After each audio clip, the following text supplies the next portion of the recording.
ओम नमः भगवते वासुदेवाय। आप सभी लोगों को आमलकी एकादशी, रंगभरी एकादशी की बहुत बहुत शुभकामनाएं। और यह व्रत विष्णु जी की कृपा प्राप्ति के लिए किया जाता है। आमलकी एकादशी पर कहते हैं कि कथा का पाठ करने और सुनने से 100 गौदान का समान फल मिलता है। तो अगर आप व्रत करें या ना करें, लेकिन इस कथा को सुनने से ही आपको 100 गायों को दान करने का फल प्राप्त हो सकता है। अब ये कथा इस प्रकार है। प्राचीन समय में वैदिक नाम का एक नगर था। उस नगर में ब्राह्मण, वैश्य, क्षत्रिय, शूद्र चारों वर्ण के मनुष्य प्रसन्नतापूर्वक निवास करते थे। नगर में सदैव वेद ध्वनि गुंजा करती थी। उस नगर में कोई भी पापी, दुराचारी और नास्तिक आदि ना था। उस नगर में चैत्ररथ नामक चंद्रवंशी राजा राज्य करता था। वह उच्च कोटि का विद्वान एवं धार्मिक प्रवृत्ति का व्यक्ति था। उसके राज्य में कोई भी निर्धन एवं लोभी नहीं था।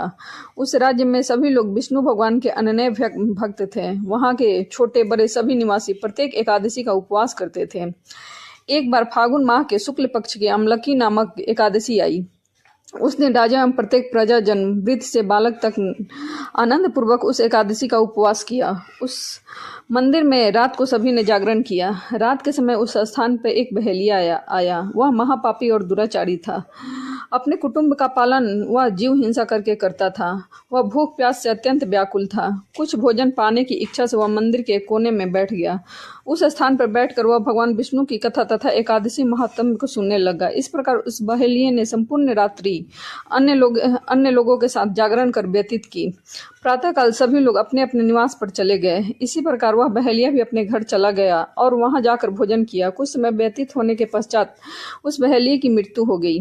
हालांकि जीव हिंसा करने के कारण वह घोर नरक का भागी था, परंतु उस दिन आमलकी एकादशी व्रत एवं जागरण के प्रभाव से उसने राजा विदुरथ के यहाँ जन्म लिया और उसका नाम वसुरथ रखा गया। बड़ा होने पर वह चतुरंगिनी सेना सहित तथा धन्य धान्य से युक्त होकर 10 सशस्त्र ग्रामों का संचालन करने लगा। एक समय राजा वसुरथ शिकार खेलने के लिए वन में गया।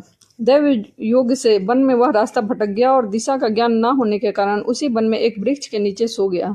कुछ समय पश्चात पहाड़ी डाकू वहां आए और राजा को अकेला देखकर मारो मारो चिल्लाते हुए राजा वसुरथ की ओर दौड़े। वह डाकू कहने लगे कि इस दुष्ट राजा ने हमारे माता पिता, पुत्र पौत्र आदि समस्त संबंधियों को मारा है तथा देश से निकाल दिया। अब इसे मारकर अपने को अपमान का बदला लेना चाहिए।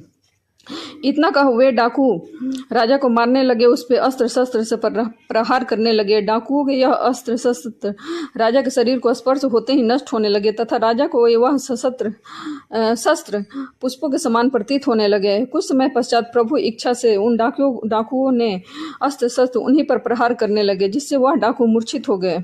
उसी समय राजा के शरीर से एक दिव्य देवी प्रकट हुई। वह देवी अत्यंत सुंदर और सुंदर वस्त्रों तथा आभूषणों से अलंकृत थी। उसकी भ्रुकुटी टेढ़ी थी। उसके नेत्रों से क्रोध की भीषण लपटें निकल रही थी। उस समय वे लपटें काल के समान प्रतीत हो रही थी।